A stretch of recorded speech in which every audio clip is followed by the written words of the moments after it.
क्या वाकई में ये दकियानूसीकरण है या आधुनिकीकरण से रोकने की कोशिश है या फिर चुनाव नज़दीक है इसलिए इस तरह के मुद्दों को हवा दी जा रही है?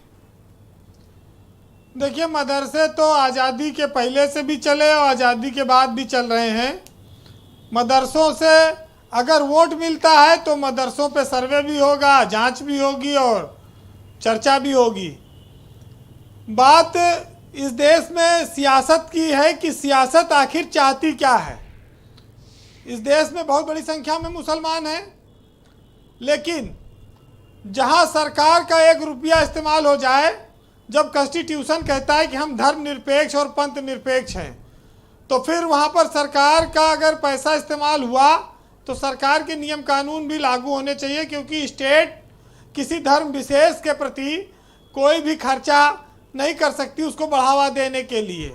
उसको सबको समान नज़र से देखना चाहिए।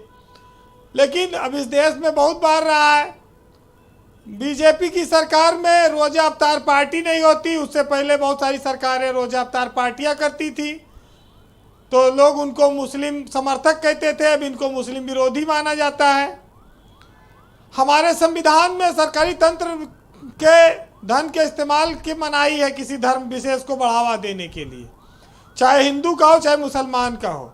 लेकिन ये खाली किताबों में मानते कम लोग हैं। सरकार अपने हिसाब से निर्णय करती है। और देखिए, मदरसों को लेकर जैसे बात आती तैसे एक बदनामी साथ आती है कि साहब मदरसों में पढ़ाई के स्थान पर कुछ ऐसी संदिग्ध एक्टिविटी होती है जो देश के हक में नहीं है। कोई कहता है कि वहाँ आतंकवादी आते हैं, कोई कहता है वहाँ असलहे बनाए मिल जाते हैं। कई बार कुछ जगहों पर ऐसा हुआ। लेकिन पूरा 100% आप किसी कौम को, किसी शिक्षा को हम गलत नहीं कह सकते। सरस्वती शिशु मंदिर और मदरसे, धार्मिक शिक्षा हिंदू मुस्लिम अलग अलग अपना दें, कोई रोक नहीं है। लेकिन सबसे बड़ी बात यह कि मदरसे बहुत फर्जी चल रहे हैं। बहुत मदरसों में छात्रों की संख्या फर्जी दिखाई जाती है। अनुदान हड़पने की भी कोशिश की गई, धंधा बनाया गया। तो ये भी नहीं होना चाहिए। अगर इस पर रोक है तो ठीक है। हालांकि जो आज की तारीख में सर्वे चल रहा है, उसे ओवैसी साहब ने कहा कि ये छोटा एनआरसी है, ये जो सर्वे है, और ये परेशान करने के लिए है। जब हमारे देश में आधुनिक शिक्षा नहीं थी, तब जाकिर हुसैन जैसे राष्ट्रपति, फखरुद्दीन अली अहमद जैसे लोग और अब्दुल कलाम आज़ाद, ये सब मदरसों से पढ़कर आगे निकले। AR रहमान से लेके तमाम सारे ऐसे नाम हैं, बिस्मिल्लाह खान, ये सब लोग मदरसों से निकले हुए लोग हैं।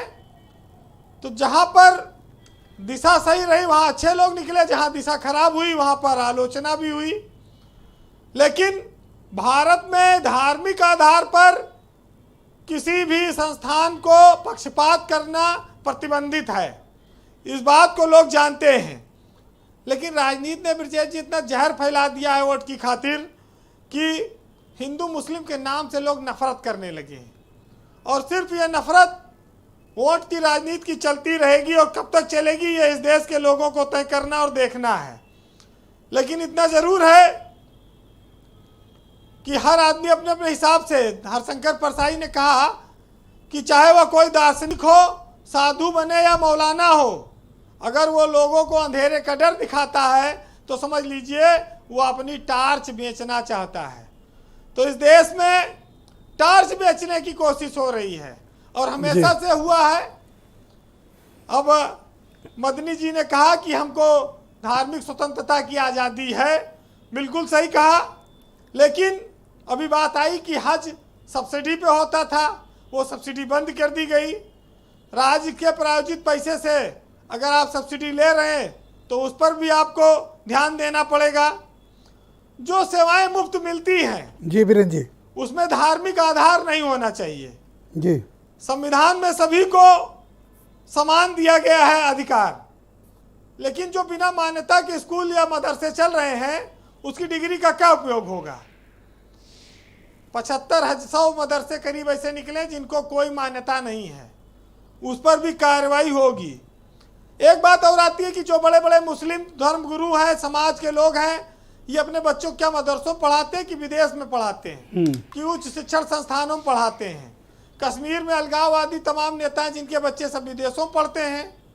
उत्तर प्रदेश में भी होंगे, पता नहीं क्या नाम है। ईरान में आपने देखा कि हिजाब के लिए महिलाएं आज़ादी की लड़ाई लड़ रही हैं।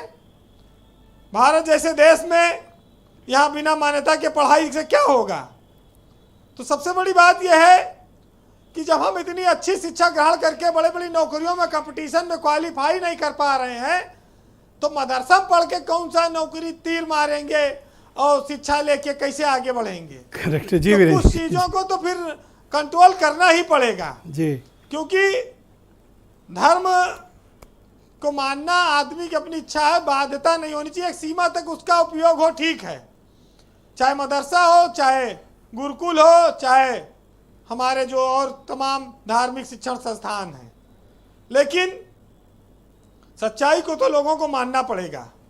ब्रजेश जी, हर चीज़ का बड़ा प्रचार है, हर चीज़ को बड़ा सोफिस्टिकेटेड ढंग से रखा गया है कि उसका फर्क इस्तेमाल यहाँ लोग हर चीज़ की फ़ोटो सोशल मीडिया के माध्यम से, सेल्फी के माध्यम से तमाम सारी डालते हैं।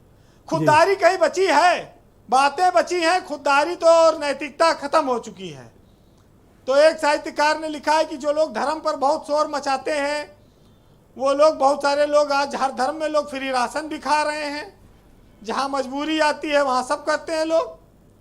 तो एक साहित्यकार ने लिखा है कि एक खुददार मेरे शहर में फाके से मर गया और राशन तो मिल रहा था मगर फोटो से डर गया, और खाना थमा रहे थे लोग सेल्फियों के साथ, मरना था जिसे भूख से वो गैरत से मर गया।